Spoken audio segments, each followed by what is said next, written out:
There was Brexit, and then there was a need to sort it out for Gibraltar, which had voted almost 96% Remain. The number of votes cast in favour of remaining a member of the European Union was 19,322. At Spain's insistence, the ROC had not been included in the territorial scope of the Trade and Cooperation Agreement, which set out arrangements for the UK-EU future relationship. It needed its own plan. The first big breakthrough came on the 31st of December 2020, when the UK and Spain announced a framework agreement for Gibraltar. We don't yet have a treaty, but we have enough to seek a treaty from the European Union. It included a provision for the ROC to be associated with Schengen, which in turn meant infrastructure and barriers to the movement of goods and people at the border would be removed. Spain would be the member state responsible for ensuring Schengen rules were observed at the port and airport, the two new entry points. Frontex officials would carry out these checks for a 4-year implementation period. The mention of Frontex would disappear, with the role of Guardia Civil officers reportedly being one of the sticking points. The agreement included measures designed to ensure a level playing field on taxation, social security, and a sort of customs union. A protocol in Gibraltar negotiated by the UK and the EU was implemented a month later. It set out areas of bilateral cooperation, underpinned by future arrangements between Spain, the UK and Gibraltar. It covered citizens' rights, the airport, taxation, the environment and police and customs. Something that we have negotiated to ensure that there are absolutely no, in any way, concessions on sovereignty, jurisdiction or control.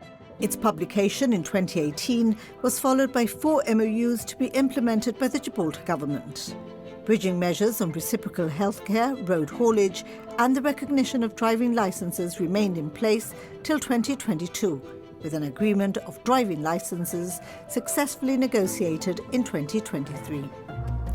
On the 31st of October 2022, the Gibraltar government would issue guidance on a non-negotiated outcome. Meetings on this possibility would be held throughout the entire process. In March 2021, the then Foreign Secretary Dominic Raab and Chief Minister Fabian Picardo agreed a joint approach to the negotiations at the UK-Gibraltar Joint Ministerial Council held on the ROC. What's envisaged in the framework in a legally binding treaty, and to start thinking less about obstacles and more about the potential for win-win. The first shock to the system would then be seeing the EU's proposed mandate for talks in July 2021. It was met with objections from both Gibraltar and the UK, and subsequently amended. It is about cooperation in the region. It is not about sovereignty or jurisdiction.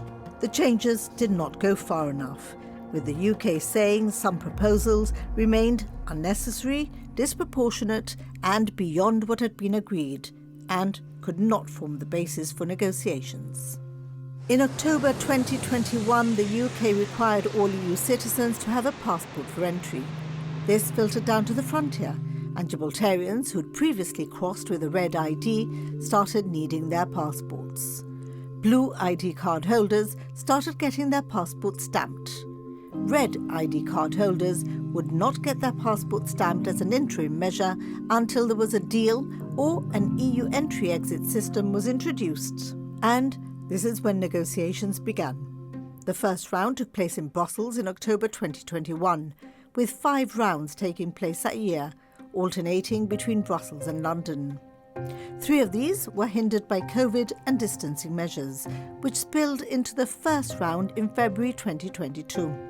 In November 2022, both sides were talking of draft texts, and a month later, the UK's Foreign Secretary James Cleverly would meet with his counterpart José Manuel Álvarez in Madrid to announce significant progress, but that issues remained.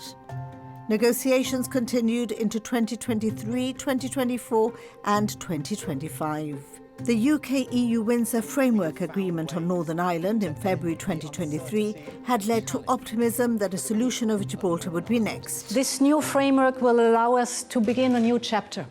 But the 13th round of talks in April that year was uneventful. COVID would not be the only spanner in the works. Negotiations were interrupted from July to November 2023 because of the Spanish general elections. El anuncio que hizo ayer el presidente Sánchez pues nos deja bastante preocupados, ya que contábamos con que se cerrara el acuerdo. There was then no time to waste. And the very same month, the Foreign Secretary, Lord Cameron, would meet with his newly re-elected Spanish counterpart, José Manuel Álvarez, to emphasise the need to move forward as soon as possible. The message that emerged, however, was one of friction over the status of the airport. Pedro, it is time now that you two should form a government, and that together we should finish the treaty that we started. Gibraltar would also hold elections in 2023, and snap elections in the UK from May to July the following year would not only halt negotiations, but result in a different government and new players to the game.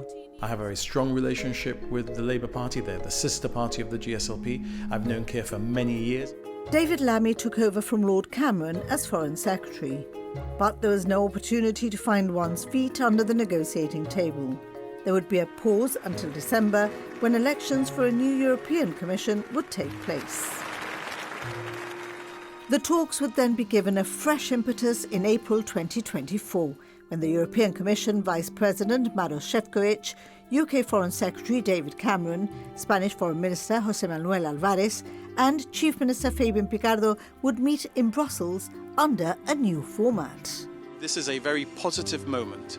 We're not going to give you any details of what it is that we have agreed, because the negotiation is not over, but I'm delighted to tell you that I think this is a very forward-looking and positive opportunity for the people that I represent in Gibraltar and for all of the people in the Campo de Gibraltar to create a new dynamic, a new relationship, and a very positive future awaits if we're able in coming weeks to finalize this negotiation with a legal text that will reflect the general political lines that we have agreed today. You must understand that we are in a very special and important moment, and doing that, all of us, what we are doing is to protect the final weeks of war. There was palpable optimism and a positive joint communique that general political lines had been agreed and significant progress achieved. Negotiations were set to continue in the coming weeks to conclude the agreement. There was a return to the Belgian capital for a second meeting under this format a month later. But despite important breakthroughs and additional areas of agreement, the four men returned empty-handed. El 12 de abril ya acercamos posiciones en muchos aspectos y alcanzamos acuerdos políticos importantes en relación a la movilidad, a bienes y al aeropuerto.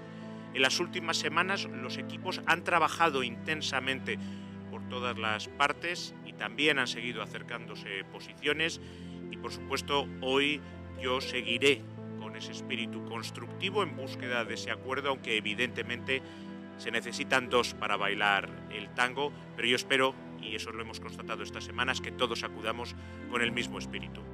There would be an equally disappointing conclusion to the third meeting under this format in September, when, however, further progress in the area of people and goods was reported. Good evening. It's been a very long day here in Brussels, and the take-home has to be that the talks continue and that there has been progress, even if not enough to be able to announce that concrete political consensus. The last meeting had taken place against a backdrop of increasing urgency as a date for the introduction of an automated entry-exit system loomed. Spain had, of course, indicated this would coincide with the withdrawal of the bridging measures. But the deadline came and went, as several European countries expressed the fear they were not ready to start the scheme. The 11th of October was a warning shot and a sign of what could be. With the passport, oh my God, they go to the border and then have to... Gibraltar reciprocated measures carried out by Spanish officials at the frontier and refused to accept ID cards. There were chaotic scenes as thousands of Spanish workers were unable to cross into work. A lone rogue officer was behind the order, but the effects were noted by all sides and at all levels. I sincerely hope that this is the storm before the calm, and that we are about to be able to finalise those treaty arrangements which will obviate what we saw happening today. The sort of chaos that will be visited upon the weakest, working people, ordinary people coming to school in Gibraltar, going to Spain to see their families, to do the things that politicians should be facilitating, not getting in the way of. And it's with a very heavy heart that we will have to reciprocate if obstacles are put in the ways of Gibraltarians. And the lesson was learnt, with a promise of fluidity at the frontier until a deal could be achieved. Optimism was again sparked ahead of a UK-EU summit in May, where the UK pushed its reset agenda. Unfortunately for Gibraltar, it was bypassed, and the waiting and speculation game continued.